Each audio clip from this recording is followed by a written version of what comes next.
Justice at Scale, Technology and Policy Levers.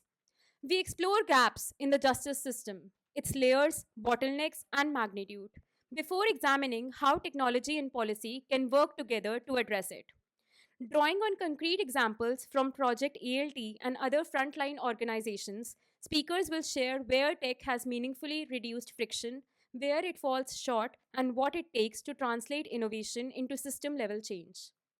I would invite all the four speakers and would love to introduce them. Dr. Vijay Raghavan. Dr. Vijay Raghavan is a professor at the Center for Criminology and Justice, School of Social Work, Tata Institute of Social Sciences, and the project director at Prayas, TIS. His work focuses on criminal justice reform, prisoners' rights, legal aid, and rehabilitation of justice affected populations, including women, youth, and nomadic tribes. He leads TIS field action projects on access to justice and holds a master's and PhD in social work from TIS. Mohit Raj. Mohit Raj is the co founder of Project Second Chance, a criminal justice reform initiative working with incaricated and justice involved youth in India. He leads fundraising and strategy focusing on education, rehabilitation, and change from within the prison system.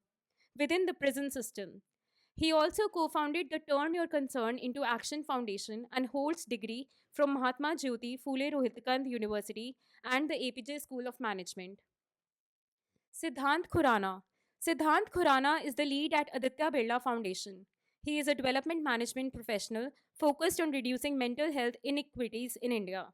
He co-founded a social enterprise delivering large-scale mental health initiatives, including programs recognized globally during the COVID-19 pandemic. He continues to support state governments in designing and implementing mental health programs for women and children. To guide us through these discussions, we have our moderator, Sahana Jose. Sahana Jose heads communications and community engagement at Rohini Nilikeni Philanthropies and leads its Access to Justice portfolio. With experience across the corporate sector, NGOs, and philanthropy, her work sits at the intersection of storytelling, strategy, and community-led engagement across complex public issues. With this, I would like to invite all the speakers on the stage and to help them get seated. Can we have a huge round of applause for them?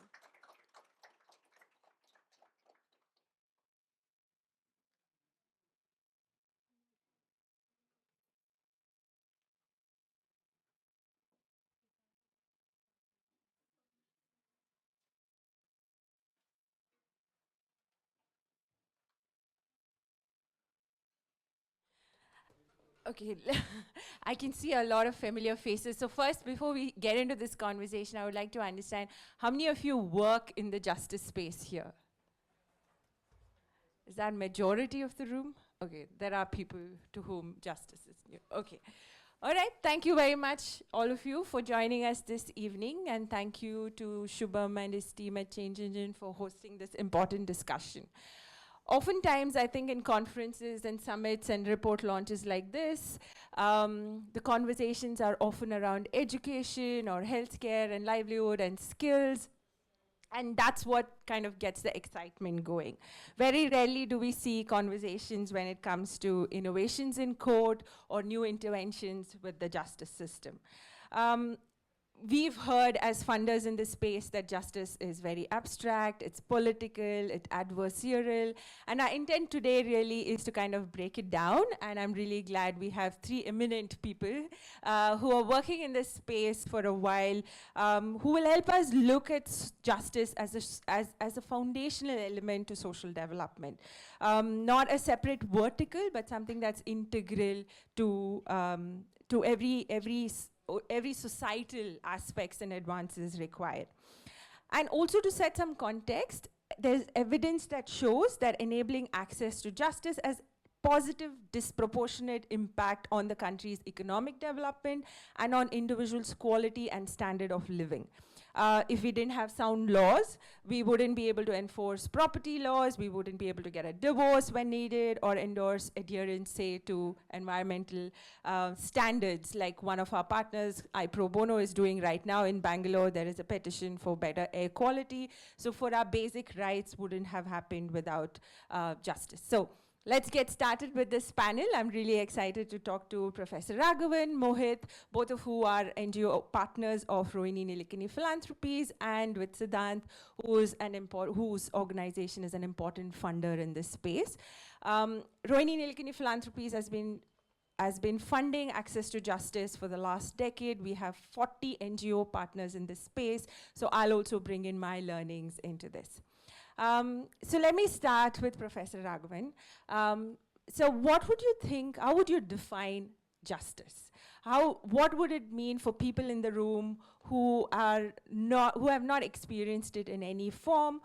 What, in your opinion, is justice, and how does that, if you could give us a ground-up view from the work that you do at Prayas?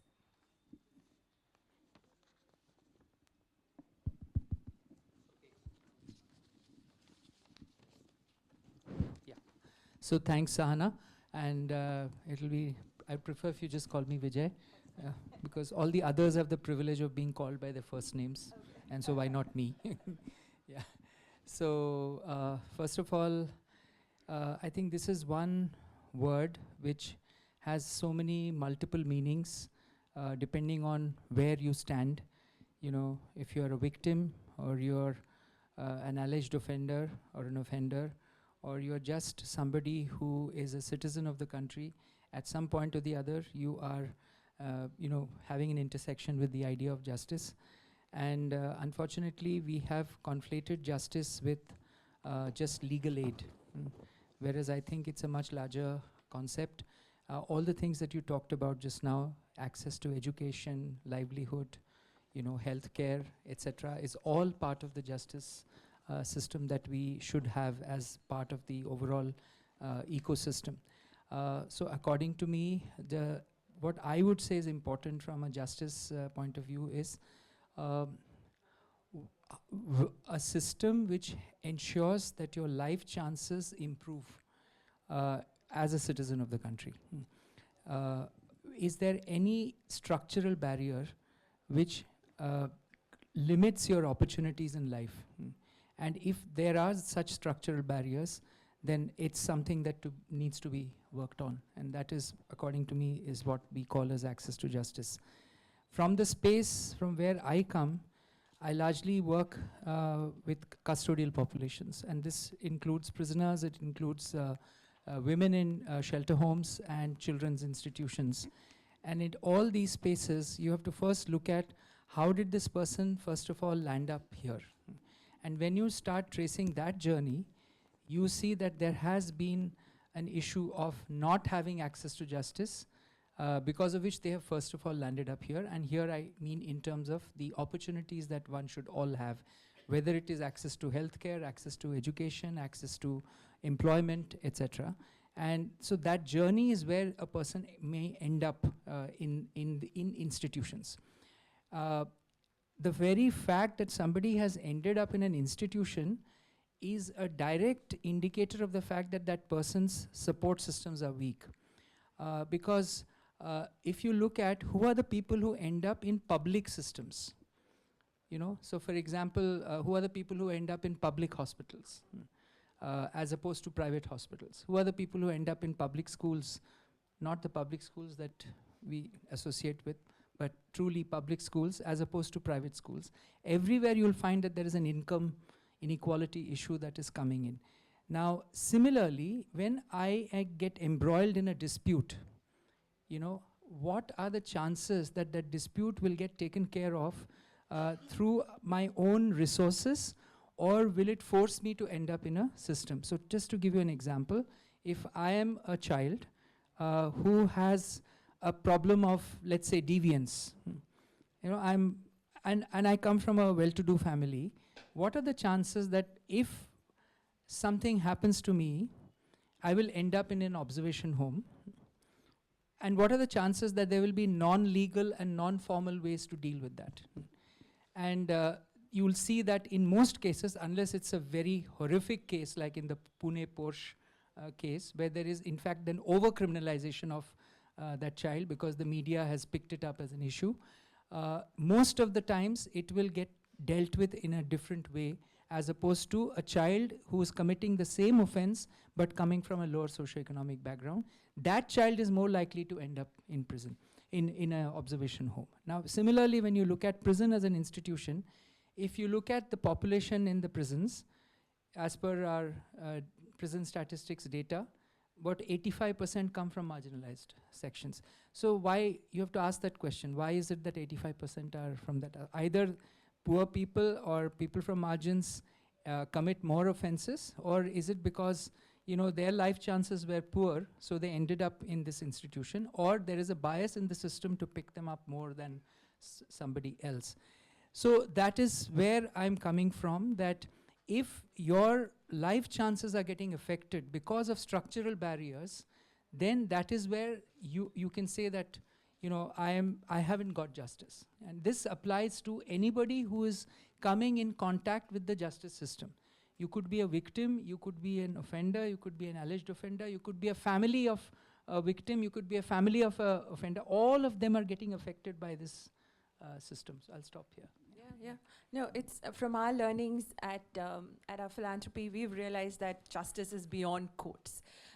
It's not just litigation, it's about dignity, it's about livelihoods. So Mohit, from your work at Second Chance, Project Second Chance, and the larger work that you do, what is your definition of justice? No, I'm more interested in the larger definition of justice, because sir have already talked a lot about how criminal justice, specifically in prisons, it works. For me, I fundamentally believe in the welfare state we live in. There are entitlements every person, every marginalized person is given. And for me, if a child deserves to, if a child is from a tribal background, have faced malnutrition generationally, and is entitled to have an egg in midday meal, and if a child is not getting that, or if I am entitled to have 100 days of employment, but the panchayat is not giving me, or maybe I deserve to have gas for my house or something. If I am not getting that which I'm entitled to, is there a space for me to voice out? Is the infrastructure is around to voice out against who I am not getting it? Who is basically is the reason why I'm not getting this entitlement? And are there checks and balances around it? So can I reach an actor? If panchayat is not giving me the employment, can an SDM give me? So I also look this very much beyond courts. It's like court comes in the last point when the SDM, when all the checks and balances fails, then maybe the legal and criminal justice starts. So for me, I'm very much about, can people voice out what injustices are happening to them? Is there space for them around it? And are there actors who can handhold them and support them to get that justice against what they're not getting? That's what largely an access to justice means for me. In the prison space, what we have realized that there are people who are getting justice more easy than they should. Like in 3 of the prisons of North India where we work, we have identified that there are categories of people who are incarcerated. There's a category of people who actually have access to lawyers, high quality, access of money, and access of family support. In the 3 prisons where we work, it's not a national data, we have realized they are spending 200 days to 250 days less than what their incarcerated time is. But there are people who do not have access to these 3 things. They are spending more than 150 to 200 days extra of incarceration. We are working on the access of justice of the latter people. Like, how can we actually make sure that they can have a fair ground? How can they have support system around lawyering, around money, around family support, so they actually can have better access to justice? But you cannot look the latter without the former. Somebody is benefiting. So that's where we think there's a whole systems change which is required around access to justice in the prison space, and that's where we work in. Siddhant, I want to ask you a question as a funder. What do you think is the most misunderstood aspect of justice work, especially when it comes to timelines or risks? There's narrative, there's measurement. What are some of the misconceptions in this space? I think our journey at the Nanavela Foundation when it comes to grant making justice is still young. I think your work at RNP over a decade is something which a lot of insights also hear from you as well. But what we have fundamentally learned is how the work in justice to support is seen as very risky in the spaces of corporate CSRs. It's something which is seen as adversarial, it's something which has been referred before. It's something that's seen as getting into the wrong books of people in power. Fundamentally, the way we are understanding this for our own self is justice and mental health are core values of whatever we wish to operate in the mental health or the justice landscape, and how we're looking at even our work in economic advancement, social advancement is through the values of justice and mental health. How does it translate is something which I think all the members before me have spoken about, is the ability of someone to have the voice and agency to be able to engage with what they see as potential opportunities for themselves, and if there is a barrier, to be able to find redressal which they can access equitably. In addition to the perception about funding justice work in the parlances of CSR, what is often a misconception that we also are hearing a lot more is there's not enough evidence. There's not enough non-profits or even change maker solutions which are doing remarkable work. And we have two of right here who are doing remarkable, many more in the audience who I know of, have heard of. I think there is enough in all. I think it's also for us grant makers to do more of an active scouting work rather than people reaching out to us. I think the way that the justice ecosystem would have to be developed is in forums in which there is no chairs of this side and other side, is more in terms of 5 or 16 makers just getting together who really think about systems change and think more is spoken about. Try and bring in those orchestrators together in which capital unlocking, the government as a key stakeholder, as well as the prison authorities can work together to be able to find those important levers, that be in terms of policy or human resources or through in technology, which really helps in unlocking those levers in which can see a lot more of exponential change. Just talking about my own individual journey, when I was starting my own first venture in mental health, it's about 12 years back, and very little few people know of this. Even I was interested of starting something in justice space. I wanted to build a platform which would have allowed for a rating system for judges and lawyers, so there can be a lot more transparency. Any funder and investor approach said, this is a must-need idea, but first get your anticipatory bail in first in place, because people will go after you the very moment that you launch this into market. But I think that's something which is supremely important in terms of bringing in transparency, something I think Mohit alluded to. Who do I even reach out to support is a lot more reference back to who do I see as access points in terms of lawyers or in terms of the courts where I get a hearing, or even the data I get a hearing. And can there be a lot more of transparency and equity around it is something which I still feel a lot many people need to work upon. Anyone in the room who wants to partner on this game to support in any way. Yeah, talking about exponential scale, Siddhant, one of our partners who's in this room, we have Maya Daruwala from India Justice Report, which is a first of its kind national study that brings data on police, courts, prisons, and legal aid to show how well states are performing compared to its own standards. I would like to share a few data to just get an image of what scale in this space looks like. Some from IGR and another from another partner of ours who works in the space of better laws, Vijay. Among 112 crore people in India that are eligible for free legal aid, only 1.5 crore have used it since 1995. That's less than 2%. Over 4 crores cases are pending in court, some for decades. India has less than one lawyer per 1,000 citizens. There is a project that we are supporting at Vidi Legal, which is called Crime and Punishment, which looks at decriminalizing some of the laws and that we have in the country. There are more than 6,000 offenses under union laws alone, enough to put nearly anyone, including us in this room, at risk of jail. Instance, like not keeping your books of accounts in order, failing to walk your dog regularly, or even flying the wrong manja when you fly a kite, or obstructing an officer when he or she is exercising their power, or jumping a red signal. All of this can lead to jail time. So law is something that any one of us can face at any time, and it's something so critical to all of us. So what I would like to understand today from each of you, or at least from the work that is happening on the ground, could you help us understand the scale of the problem from where you sit, and how does that connect to the wider justice ecosystem? Mohit, do you want to go first, and then Vijay? Vijay.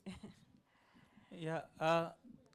Scale is also like subjective if you see on a global scale. Like if I say, is India incarcerating a lot of people? Yes.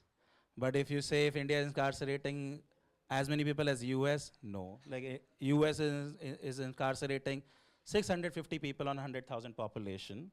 India is incarcerating 35 people on, so they are incarcerating 20%, 20 times more than us. But we also at a point where if we have 1.8 million people coming in and out of prison system every year, and our occupancy, I always say that it's a blessing in disguise that India doesn't have infrastructure to put people inside prison, unlike America. It's a blessing in disguise. But India is also at that point, if 13% CAGR is happening around people who are coming, which way we have to go? Are we going the American way of housing, building more infrastructure around it? Or are we going the more reformative way?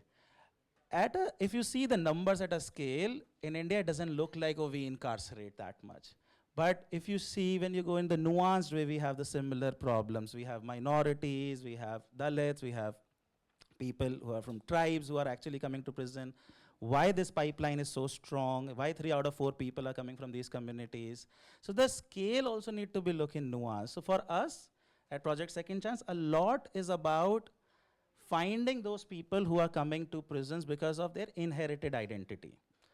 Why are they coming? Are they coming because of the caste-based livelihoods they come in? Who are the people who are coming because of geographies they live in? So a lot about, so we have defined as an institution, find these people and provide support systems to them. And how that support system can be adopted by government. So can we create a legal system which works for particularly Sasi community, which actually have been generationally been incarcerated. So for us, we do care about scale, no question to it. We have to provide legal aid to everybody in the prison, but can we find the person who's at the last mile in this, who's not getting? That's how we look this at a larger picture. Yeah, I'd tend to agree with what Mohit is saying, that if you compare at a global level, then our scale is not that huge. We are, in fact, one of the lowest incarcerating countries in the world. But when you are looking at, within a context of who is coming in, and then you start analyzing that figure, then you do feel, quite alarmed. And again, I want to say here that this is not typical of India. This is a global trend. Everywhere in the world, you'll see that people from the most marginalized sections are the ones who are inside our prisons, or are they represented in, in crime statistics. We had done a study in 2008, the Center for Criminology and Justice at TIS, and I was part of that study, looking at the situation of Muslims in prisons of Maharashtra. And we were asked by the State Minorities Commission to do this study. And therefore, we had access to data as well. And what we found was that, first of all, the number itself, the representation was quite alarming. It was more than 30% from that community. The situation might have changed now, but I can't say for sure. But again, the question was that why is it that they ended up in prison? And basically, our analysis showed there are 2 possibilities. One is their access to basic livelihood and life chances could have had some relationship with their ending up in prison. And the other finger was pointing towards the fact that the justice system has a higher chance of picking somebody up from that community. And this holds true for other marginalized communities as well. So that issue becomes more important, in terms of who has access, who doesn't have access. The other point I want to make here is that I feel that our criminal justice system problems are completely fixable. They are not insurmountable problems. It is not rocket science. There have been umpteen number of reports which the government has commissioned from time to time, which has given a roadmap, and we have not tried out those solutions. So if you're talking of prisons, the landmark report here is the Mullah Committee report, which came as early as 1983. And I mean, if we were to implement all those recommendations, I think more than 50% of those problems would be. Now, if you look at the issue of overcrowding, as he said, the solution is not in building more prisons. The solution lies in making sure that so many people don't stay for that long in our prisons, especially if they are arrested in less serious offenses. Now, we have a law in our country which very few people know about, which is called the Probation of Offenders Act, 1958, under which if you are convicted in a crime where the maximum sentence does not amount to life imprisonment or death, you can be released back in the community either on a bond of good behavior or on supervision of a probation officer. Now, this, and under that law, there is a section 6 of that act, which says that if you are below 21 years of age, the magistrate has to call for the report of a probation officer who files a social inquiry report to see whether this person can be released on probation. And the probation period is usually 1 to 3 years. Now, this law exists. A lot of people who are in prison could be released under this law. And the cases also can get disposed of. So the pendency issue will also be taken care of. Now, under BNS, we have introduced community service for the first time. According to me, probation law itself can be looked at as community service. We didn't need a separate section, but good that it has come. But there are only 6 types of offenses under which community service can be given. And they are really like rare. I mean, the kind of offenses which have been listed, it's like one of the offenses is if you are obstructing the work of a government servant, things of that sort. So they're not going to apply in the rank and file of the cases. So I think that the solution lies somewhere else. We also need to reform our bail system, because our bail system is property oriented, which means if you have resources, you can come out on bail. Whereas you can develop a bail system which is based on risk assessment. What are the chances of flight, of this person? What are the chances that this person can abscond? Can you find local sureties who may not have the money, but they are like a local school teacher, retired person, or a family member who's coming forward, or an NGO? So there are different ways by which we can rejig the existing system. Unfortunately, everybody is just going by existing conventions. And the criminal justice system is most difficult to shake out of all the other systems that I know of.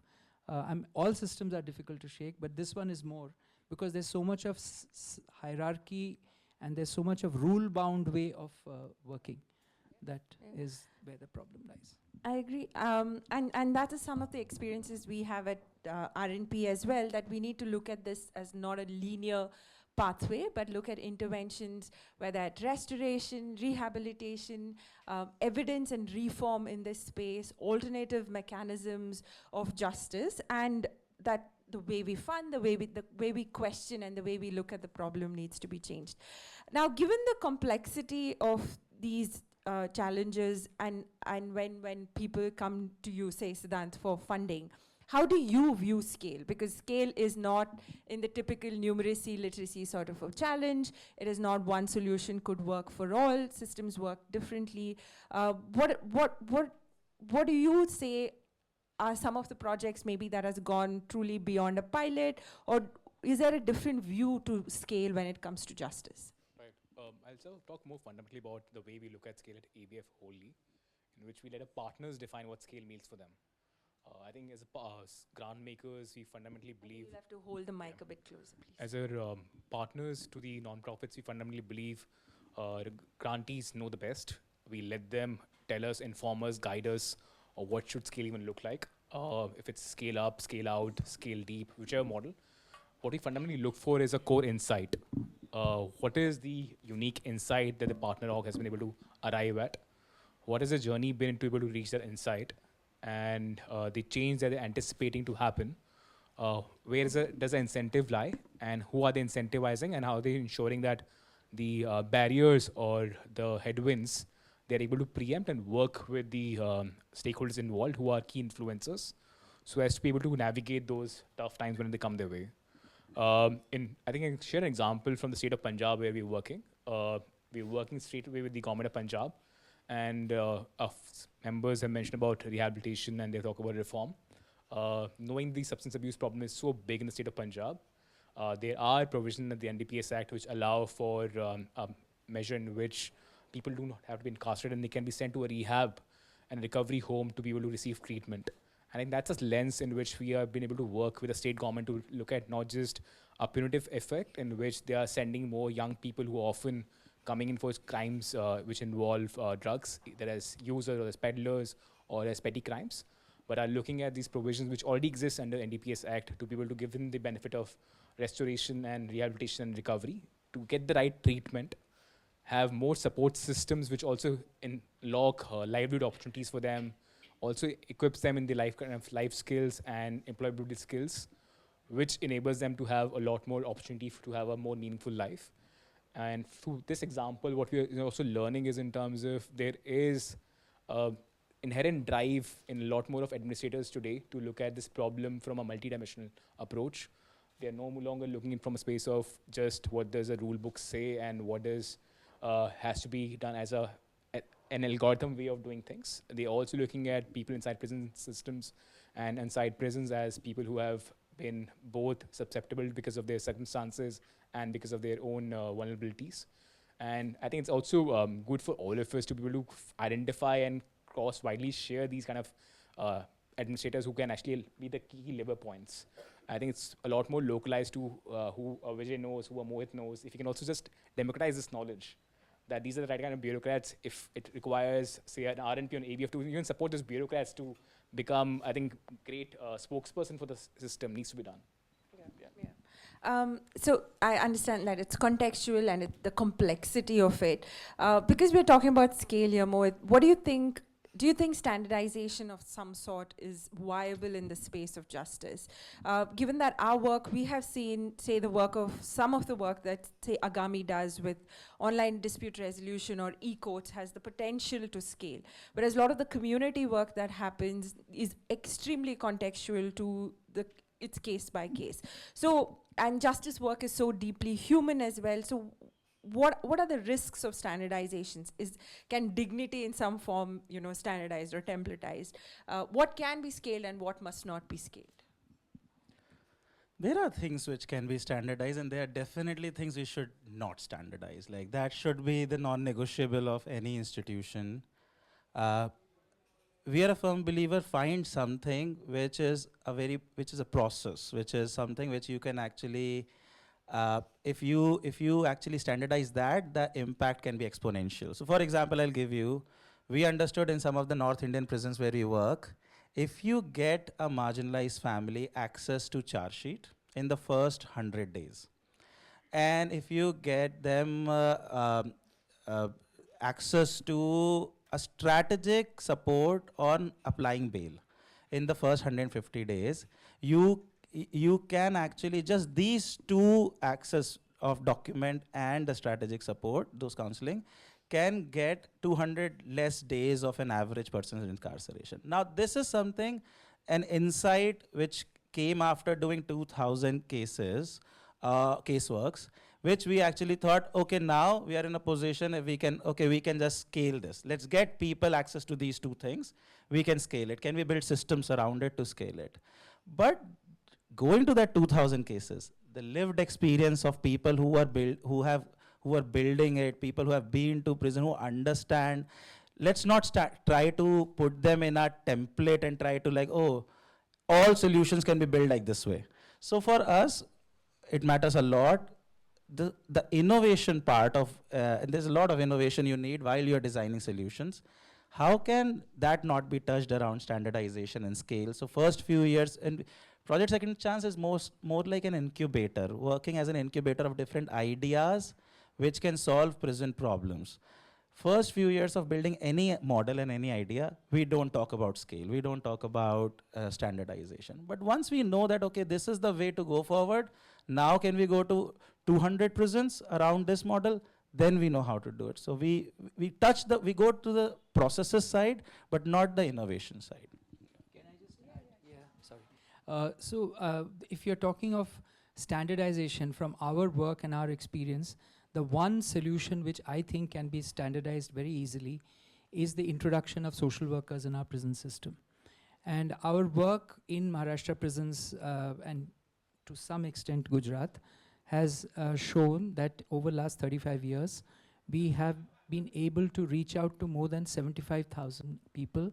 And if you add their children and their families, then that number is exponential. Now, what is it that a social worker brings into the on the table is a person who is who has the skills, the knowledge, and the ability to work with marginalized populations in terms of being like a bridge between the system and the individual, being like a bridge between the family and the individual, and also helping that person navigate the system over a period of time, including what happens to that person after they get out of the system. Now, today we have reached a point where the system has kind of started listening to us. At least in Maharashtra now, there is a conscious discussion going on in the Home Department where they may think of appointing social workers in prisons of Maharashtra. I'm also having similar discussions with policymakers in Telangana and to some extent in Punjab. And I'm hopeful that in the next 2 to 3 years, this idea will go forward. And that is where, once it happens, that is where the test really lies. Because the one feedback that we keep getting from bureaucrats is, the moment you become government, you'll become like us. Yeah. The co-option. Yeah, the co-option. And I am saying continuously that, you know, just because you have bad police, you don't say we don't need police. Just because you have bad doctors sometimes in hospitals, you don't say you don't need doctors. Is social work an essential service or not? And if it is, you have to appoint people who will do that job, because the system doesn't have the wherewithal to perform these functions. And if we are saying that one of the objectives of the criminal justice system is rehabilitation, where are the personnel to perform that function? Yeah. So I definitely think that this is one idea that can be taken to scale. Yeah, yeah. And so it's safe to say technology is not taking, AI is not taking over any of this. Or on that note, to kind of talk about the other part of the title of this conversation, which is technology. Like, if we are talking about scale at the magnitude, say, of this country, we do need interventions either from technology, policy, as well as, you know, collaboration and networks and partnerships with governments. You know, we've seen in our partner work, and I know Sachin is here and people can speak to him, the online dispute resolution ecosystem that they created, which brought together businesses, which brought together institutions like Niti Aayog, there's ICICI Bank, the judiciary, and the private sector, including startups, to adopt this tool. And through this adoption, we know that that the dispute resolution delays currently cost India an estimated USD 56 billion annually, which is around 1.9% of the GDP. And a lot of that has been combated by having something that goes online that can be, that by leveraging technology. But I want to also quote Rohini Nilikini here, who says that technology is an enabler, but it's not a solution, right? And there are other organizations like PAR, which has dashboards on prisons of India. We have Daksh and India Justice Report that puts out open data to encourage accountability and innovation. But justice tech, while it is gaining attention, whether it's these dashboards or tools or WhatsApp helplines, what is your opinion, Vijay? I can't call you Vijay. Sorry, I have to say Professor Raghavan. In your opinion, as technology, where has it reduced friction for people and where has it failed? Because the underlying system either was not ready for it or it requires a different approach. So I think it's a very good and an important question to kind of grapple with. I don't have clear answers to this. Definitely, technology can be a great enabler, and as Rohini has said, enabler but not necessarily the solution in many aspects. And it has already crept in. If you see our justice system, simple thing like the e-courts, for example, today it is much easier for an accused person to find out what's going on in his or her case, what is the next date in court, etc., by just going to the site, and you have to just type in your court case number and you get all the details, including judgments which are being uploaded online. So there are things where it has helped. Where it, and other examples, telemedicine in prisons, because healthcare is such a, like a scarce commodity in our custodial institutions, that telemedicine in whichever state they have adopted, it has really helped the prison department to make it more accessible as far as quality kind of care is concerned. NALSA has come out with a scheme under which e-kiosks are being set up inside prisons so that legal data for prisoners is accessible to them. They have a person, a paralegal volunteer who comes there and sits in the e-kiosk. So if I'm a prisoner and I need to know some details about my case, I can just go there and that person will help me. We are looking at things like the idea, if can body scanners lower to some extent the indignities that are imposed on people when they enter prisons, because this whole strip search thing can be very, very demeaning to people. So there are areas where it can help. Now, there are some areas where it can be a problem. For example, one of the solutions which the system has taken at a large scale is the production of under-trials through video conferencing in courts, especially when the matter is still being heard at the remand stage. So the trial has not yet started. In these cases, while it is excellent for the system because it's reducing their cost of taking a person to court on every 14 days, the problem is that earlier prisoners could meet their family members in court much more easily than they could meet in the prison mulaqat system. And they could also have better chances of interacting with their lawyers in court than now, because lawyers, except if you're a well-to-do under trial, your lawyer is not going to come to prison to talk to you. So they are spending months and months together without meeting their lawyers. So it is disadvantageous to the person who is being processed, but extremely advantageous to the system because it has cut down on costs. One more thing which I learned recently, I knew about it, but I'm just coming back from a conference of prison officers. There is this new law called the CRPI Act, Criminal Identification of Persons. Now, under this law, the police and the prison department can do body measurement of people, including their iris and retina scan and everything, to maintain digital records for people, which can be kept alive for 75 years as per that law. And it includes people, it says anybody who's convicted, fair enough, but anybody who's arrested. So I did raise this question in that meeting, that how can you do it for arrested people, because they are not yet convicted, which means our law says innocent until proven guilty. So they say that if they get acquitted, then we'll delete those records. Who's going to ensure that those records will get deleted? I'm 100% sure it will not get deleted. So technology is a great enabler for the system to track such people who are ostensibly a danger to threat to society. And I'm sure that if you put out this question in the public domain, 9 out of 10 people will support this idea that the government has come up with. But if you look at it from the other side, then it is a violation of their right. So their technology can be a great enabler. Technology can also be a bane in some cases. Yeah. Mohit, you have 2 solutions that you all are working on, and can you kind of talk us through that, please? Yeah, when I started working in prisons, one of my first understanding was, where should I study about this? All my education was about, you go and research, study, and then you jump in the ocean to do something. And this, I asked, my first question to the Director General of Prisons in Delhi was can you tell me something about the deaths in prisons? And he said, yeah, definitely, I'll just get you. And then there were so many big files of the deaths which happened in Tihar, but nothing in the file which you can say, every file said unnatural death. Unnatural, like nothing you can actually read off.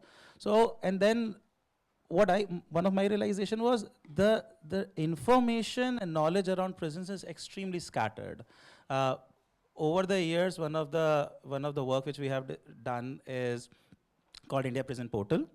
Any knowledge document in form of article, research paper, statistical report, podcast, video, anything which is in open source, we have collated it. Right now we have more than 6,000 pieces of information, collated it in one of the portal called India. That's in right now we are piloting with 2 universities. And the idea is not just like, okay, if there's a information available on, there's an article piece on mental health of prisoner. Can we bring a voice of a lived experience around it as well? So we actually, every piece which comes to us with help of our fellows, we actually provide a summary to it and an outlook of a lived experience, what do they think, and have collated. Soon it's going to be public and people can use it. And there are 2 prisons where we are actually piloting as well. We are mapping how prison department is using this kind of data. And now superintendents come up and ask us like, hey, this is something which this recent article helped us to decide this for our people, etc. So technology in some ways, if you can get the knowledge and power in the hands of different actors, it can actually do wonders. The second initiative we are doing is called alternate of legal tech through technology, where that's what we are doing. And that's where we are leveraging partner organizations. Anybody who's working in the space of providing pro bono legal support, can they log into this platform? And there is a pipeline, a 24/7 helpline of marginalized prisoners their families can reach. They need support, and we are just connecting them here. Can pro bono lawyers counsel the families of people who need help? And the platform is just basically just based on few algorithms, can match each other, and the best match they could do, so people can actually get better access to justice. So we could create technology solutions which we believe, if we can make dissimilar organizations and actors talk to each other better, if we can leverage that. Definitely where I see there are some problems around what kind of surveillance issues we are going to have with this. So there needs to be also more thoughtful implementation around these things where some expertise and knowledge is required. So yeah. Short interjection, where I think technology can play a great role is if we can make online education access to prisoners.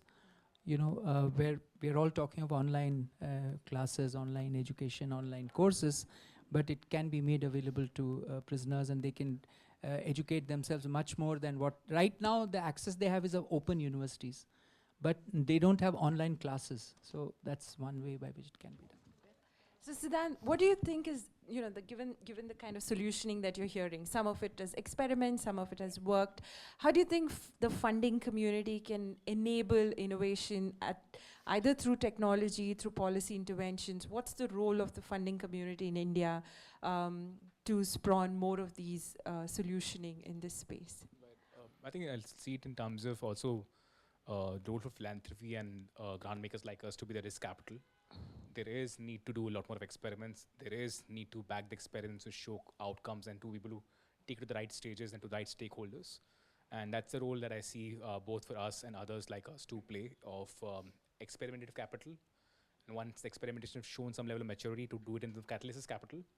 And then to work not just as people who provide capital, but to move as also advocates for the solution, to work with the right stakeholders, to look at absorption of these solutions is how we understand the entire continuum of support has to look like. In examples, how we are looking at doing this, something which Vijay mentioned about social workers coming to the prison systems. A state that we're working in is actually looking at technology to look at the entire life cycle of a prisoner. At each entry point to the point of their release, who all stakeholders should be engaging with them, and is it happening the right timely manner, and is it really being captured in the way of the efficacy of those interactions. So I think these are some experiments in which the prison authorities are trying out in their own local level. As the evidence becomes a lot more profoundly known, there is a strong case to be taken to the next stage of experimentation and maturity. And completely agree with all of the panel members in terms of technology is a great means. It's not an end, and it can really unlock opportunities, something which we're also looking at, as Vijay mentioned, about education. Could it also come from a space of the support systems can also be used what technology means, that the people inside prison can have support systems through technology means. These are few avenues that we're seeing a role can also evolve to. Yeah. And another to add on to what we are doing at Rohini Nilekani Philanthropies is, given that we have these rich partner network of 40 organizations that are working in justice, but we also have other portfolios. We have climate, we have gender, and we have mental health and active citizenship. How can there be cross-learning between these organizations? Because people might be innovating in education, which can be kind of extrapolated to justice, or there are areas for, how does collaboration look like? We are experimenting with what we're calling collaboration grants, where 5, 3, 4, 5 partners are coming together to share their learnings instead of reinventing the wheel, to create better solutions and learn from each other. So you wanted to add something? No, I'll just add in terms of, as we're also encouraging partnership and collaboration with the non-profit partners, it's also important that as grant makers, we also collaborate. Yeah. There is a different capital that, say, an ABF can come in at, there's a different capital which, say, an RNP come in at. So if in the entire journey of, say, a solution, say, with what Prayas is building, or a Project Second Chance is building, or what the members in the room are building, if someone can come in at the early seed capital and then take it all the way towards a higher exponential support, and also we will to unlock those government stakeholders. That's Yes. what we also recognizing as a very important attribute in which those people in the DG office or others also can be in many ways orchestrated to take action if the evidence is also coming from a right position of power. I think that's how the way of the working is, and we have to work with this right kind of models as well. And I just want to add here that if all the grant makers come together and look at all the grants that they are making and take out 5 solutions which can work at scale, and come up with a template and say these 5 solutions we can now take it to anybody who wants to work in this area. Yeah. And and create a kind of a like a format where if you have to apply under any of these 5, it'll become like an RFP kind of a situation. I mean, I'm hoping. Yeah, we'll take it back. Yeah, great. So I want to also leave some time for Q&A with the audience. So before that, let me just kind of ask a closing question. Just go around the table to say, what is your invitation to the audience here? Or what's on top of your wish list for this space? I think I have already said what my wish list is. Funders need to No, get their act no, together. no. we have social workers in all our prisons of the right. country. Yes. Like, I feel like in such rooms, it's important that access to justice is not something like this like alien thematic which we don't know or care about. A lot of people should feel about, like, any funding agency, if they have their 3 verticals, 5 verticals, or any non-profit which is working, any CSR institution, if you will bring the component of the last mile delivery, access to justice will come under your ambit. It's not possible. If you want to give solution to the last person, this comes under your ambit. So my ask will be that there are ways to figure out how to talk about access to justice in the mainstream as well. I think growingly my core wish list has been for more young people to enter the space of solutioning and experimentation. I think I have most high hopes from young people who have not been yet scarred by the burden of many things not working in the system. The energy that they bring in, the level of both savviness with technology, savviness of also the heart that they have. I think that's where my hope is, and my wish list is for more young people to enter in the space of justice as well. Yeah, that's a great note on which I can open it up for Q&A with the audience. Yes, please.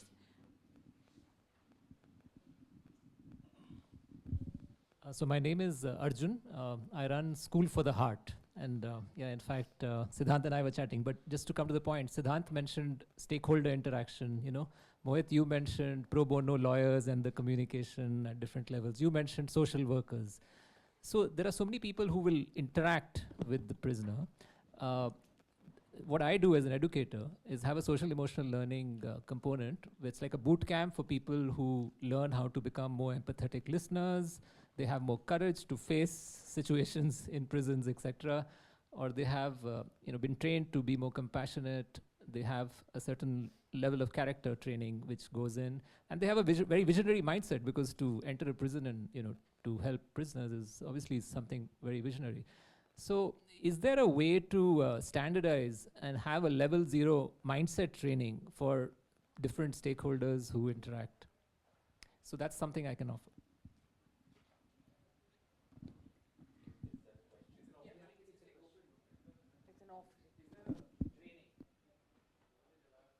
I think it's possible. One will have to explore this. When you said this, I thought that maybe prison staff can go through this, because they are the ones who are there all the time. We just come and go, but they are there for longer periods. They're also more burnt out, very highly stressed people, overworked, underpaid. It's a classic, kind of a combination for them to be cruel to the people with whom they are working. So, Yeah, there's another question. Sorry, Should I go start? ahead. Okay, hi, I'm Ankita from the Migration and Asylum Project. I wanted to ask mainly Vijay and maybe Mohit to some extent. So at scale, there have been certain things, especially because you spoke about bail. So there's your UTRC, then your in-ray policy strategy, Sonadhar's case. So they are, because they're like Supreme Court and also they're like at scale solutioning. And yet you have like, every year, whenever you see your own prisons, you'll see that there are people who have fallen through the cracks of that system. So when we are looking at prisons, especially in the CJS, and policy making around it, who do you think is a very important stakeholder who's not present at the table, because of which we are never solutioning in a way that nobody gets left behind? I think a lot of people who are not present in the table. So firstly, your bureaucrat who is, provisioning budgets for the system, he is not present in the table. You generally don't have the district court magistrates and judges on the table. When you talked about the UTRC, there is data to show that only about 50% of the recommendations made by the UTRC leads to release. The remaining 50% don't get released because there is an inherent bias in the mind of the judge that if I release this person on personal bond, he or she is not going to come back on court dates. So that is what is preventing him or her to disregard the recommendation of the UTRC.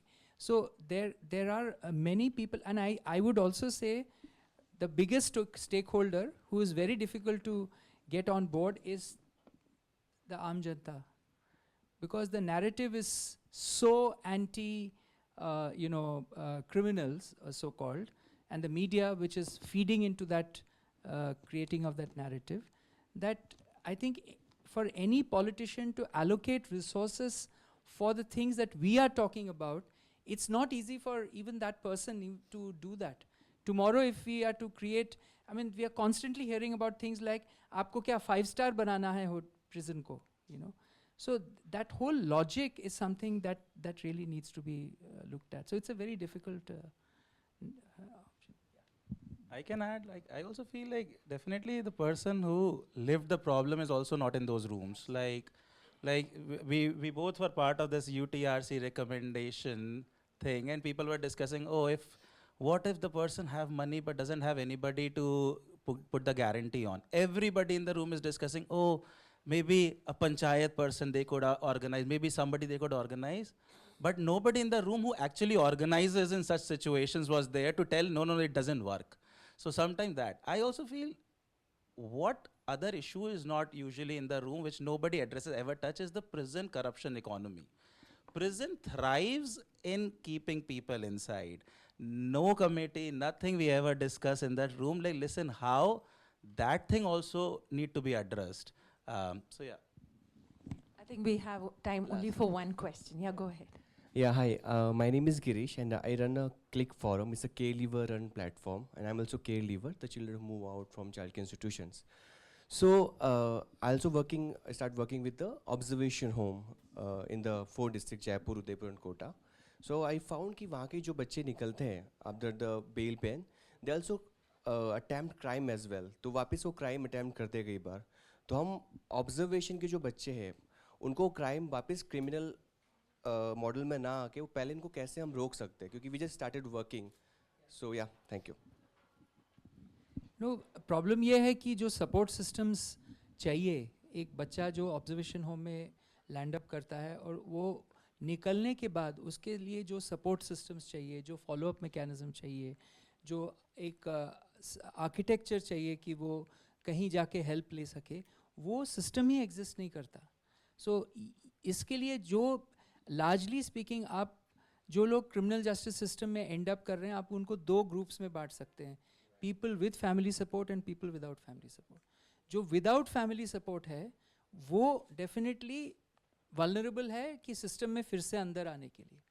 तो जब तक आप वो ecosystem नहीं create करोगे ये problem चलता रहेगा, is what I think here. That was actually that. Which work with children in conflict with law, I think you should talk to these organizations who are figuring it out. Did you have a question? Can we take one more question? Yeah. Yeah. Oh, okay. Yeah, you could just ask.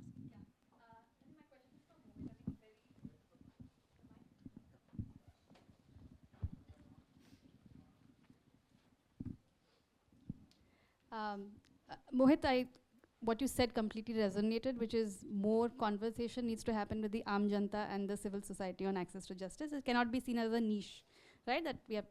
Speaking as Aam Janta, I think one wishes to stay as far away as from the legal system, and if at all you encounter, you need that support, right? My question is more: what can regular non-profits do to build, start on this pathway to face the fear? Because let's say we are working with this organization on child protection, where non-profits can take action on raid and rescue, but they then refrain from taking the next step, which is the legal action. Right? What can regular non-profits do? Is it capacity building? Is it access to shared services? What might be a first step for non-profits here? Yeah, I feel like one is just little bit reflection around what you are already doing. Most non-profits I know are already doing some kind of access to justice work, which largely they just don't realize. If a non-profit is trying to get Section 12(1)(c), economically weaker section children to school, there is a component of access to justice in it. So one is you can have some of people like us who can help you maybe reflect that oh, there is a component here. Second, as you said, shared services, etc. Every institution I know who runs a helpline, imagine, definitely gets an access to justice component in their work. Mostly कोई भी helpline इस देश में शुरू करता है, ज़्यादातर call legal की आती हैं. I've realized, even people who are not doing legal work, etc. So shared services, can you work with other organizations who are already supporting and bring those components? These are 2 things, if you reflect and you bring some shared services, that's a good start. And then it's your thematic which will decide the journey. Thank you. I think there are more questions and you can continue talking to the panelists. But I think that's a good point that justice is not a vertical, it's an infrastructure. When you invest in justice, every other investment compounds, whether it's scholarships denied, whether it's healthcare benefits, whether it's contract unreinforced, survivors who are silenced. When you invest in justice, you kind of see your gains compounding across, and that it's not just about courtrooms, it's not just about litigations, it's about rights, it's about your everyday living and your pursuit of dignity. And that's been our learning, having invested in this space for the last 10 years. So thank you, gentlemen, for having this conversation. Thank you to all audience for spending your hour with us. Thank you to the team for hosting this.